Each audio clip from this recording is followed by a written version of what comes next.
बोलो, जोर से बोलो, जोर से बोलो,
साथियों, जिस तरह से यहाँ पर हमारे काफी मुकर्रीन है, ये बात दीगरे अपनी अपनी तकारीर में, अपनी अपनी बात में मौजूद,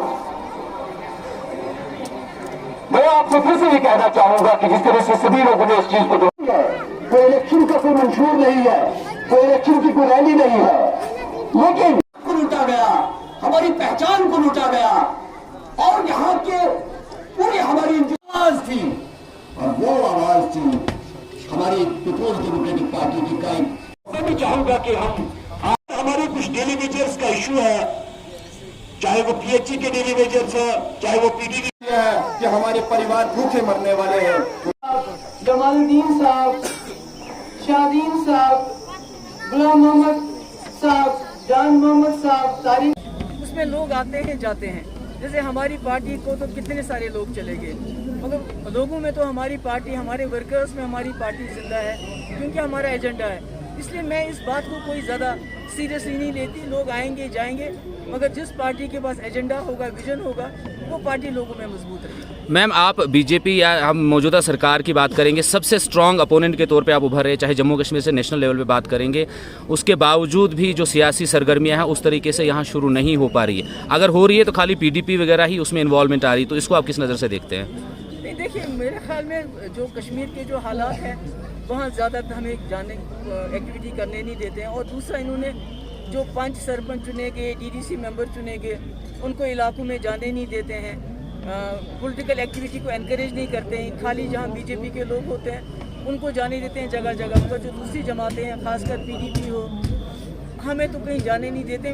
मेरा ये ख्याल है कि जो मरकज़ी सरकार है वो जम्मू कश्मीर में पॉलिटिकल एक्टिविटी को एनकरेज नहीं करना चाहती है। वो चाहते हैं कि यहाँ जमूद रहे, वो भी एक वजह है कि पॉलिटिकल एक्टिविटी इतनी ज़्यादा नहीं हो रही है। मैम, सिविलियन किलिंग्स के अलावा बाकी बात जो एक अनरेस्ट सा है कश्मीर में मैम, और एक टीआरएफ भी मैम उभर के आ रही है, बड़े सोशल मीडिया पे बयानात वगैरह आ रहे हैं, तो उस पर आप क्या कहेंगे कि ये जो माहौल एक सनसनी वाला है, उस पर क्या रद्द-ए-अमल है आपकी तरफ से? बताया, जो पॉलिसी रही है मरकज़ी सरकार की, गवर्नमेंट ऑफ इंडिया की, खासकर 2019 के बाद, वो बहुत सप्रेशन की रही, बहुत जुल्म ढाते हैं। अभी अखबार वालों को फिर से गिरफ्तार कर लिया है और कोई अता पता नहीं बताते उनका।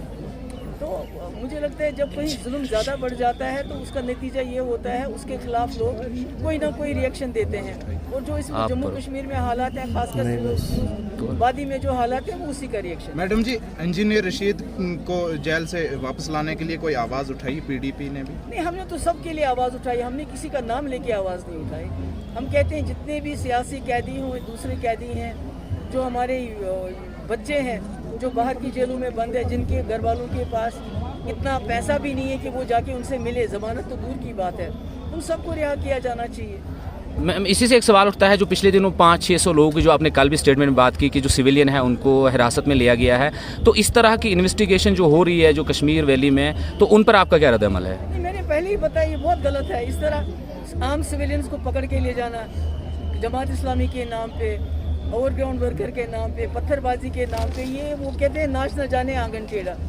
ये तो माइनॉरिटीज़ को बचाने में ये नाकाम हो गए हैं, फेल हो गए हैं। तो अपनी फेलियर्स, अपनी नाकामियों का जो गुस्सा है वो आम कश्मीरी पे निकाल रहे हैं और तो कुछ नहीं। बहुत बहुत शुक्रिया। तो जहाँ भी जाइए आप, आवाम नाखुश है, मायूस है 370 के हटने के बाद, क्योंकि उसके बाद जो हालात हो रहे हैं वो दिन ब दिन बदतर हो रहे हैं।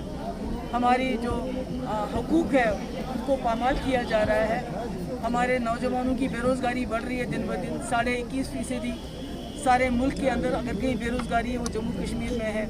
लोगों को दिन ब दिन महंगाई बढ़ रही है, मगर उससे ज़्यादा जो लोगों को लगता है कि मरकज़ी सरकार ने उनके साथ बहुत बड़ा धोखा किया।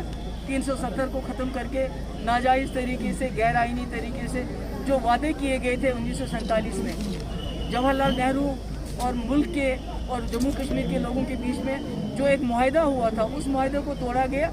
उसकी वजह से लोगों का भरोसा टूट गया, लोग नाखुश हैं। मैम पीडीपी मैम क्या विजन लेके मैम डिस्ट्रिक्ट रामबन या खिता पीर पंचाल में या खिता चिनाब में क्या विजन लेके आई है पीडीपी आवाम के लिए? एजेंडा है, मुफ्ती साहब का विजन बड़ा क्लियर है कि मसले कश्मीर को हल करने के लिए यहाँ के लोगों के साथ भी और पाकिस्तान के साथ भी बातचीत करना ज़रूरी है। रास्ते खोलने की ज़रूरत है। जो मुजफ्फराबाद, रावलाकोट में जो कारोबार बंद किया गया है उसको दोबारा शुरू करने की ज़रूरत है। नए रास्ते खोलने की ज़रूरत है। दोनों जम्मू कश्मीरों को आपस में मिलाने की ज़रूरत है। बेशक जो ज़मीनें हैं, ज़मीन को कहीं without undermining the sovereignty of either country, ज़मीनों का नक्शा नहीं बदल सकता है, मगर जो बीच में बाउंड्रीज़ है उनको ख़त्म कर रहे हैं। जो मुफ्ती साहब का एक सेल्फ रूल का आइडिया था, हमारे वसाइल हमारे हाथ में होने चाहिए ताकि हम उसको अपने लोगों के लिए खर्च कर सकें, यहाँ की बेरोज़गारी दूर कर सकें। हम सेंट्रल एशिया, साउथ एशिया के साथ कनेक्टेड होते थे 1947 से पहले। जो सिल्क रूट कहा था, जिसको कहा जाता था, जैसे करगिल अस्करदू का रास्ता खोला जाए, श्रीनगर जिंगजैंग का रास्ता खोला जाए, जम्मू सियालकोट खोला जाए, ये सारे हमारे आइडिया हैं। मगर उससे पहले जो हमारी खुसूसी पोजीशन है उसको बहाल करना बहुत ज़रूरी है, क्योंकि उसी पे जम्मू कश्मीर और मुल्क के रिश्तों की जो बुनियाद है वही है। जब तक वो नहीं होगा तब तक जम्मू कश्मीर में जो हालात हैं वो सही नहीं होंगे। मैम पहले पीएचडी से बहुत सारे लोग निकल जाते हैं और अब पार्टियों से भी लोग निकल रहे हैं, चाहे पीडीपी की बात हो या एनसी की बात हो, तो जम्मू कश्मीर का जो सियासी नक्शा होगा वो आप कैसा देखते हैं इन सब रद्दोबदल के बाद? नहीं, देखिए इससे कोई ख़ास फ़र्क नहीं पड़ेगा, क्योंकि पार्टीज़ जो चलती हैं, जो असली पार्टीज़ होती हैं, उनका एक एजेंडा होता है, उनका एक विजन होता है, उसमें लोग आते हैं जाते हैं। जैसे हमारी पार्टी को तो कितने सारे लोग चले गए, मगर लोगों में तो हमारी पार्टी, हमारे वर्कर्स में हमारी पार्टी जिंदा है, क्योंकि हमारा एजेंडा है। इसलिए मैं इस बात को कोई ज़्यादा सीरियसली नहीं लेती। लोग आएंगे जाएंगे, मगर जिस पार्टी के पास एजेंडा होगा, विजन होगा,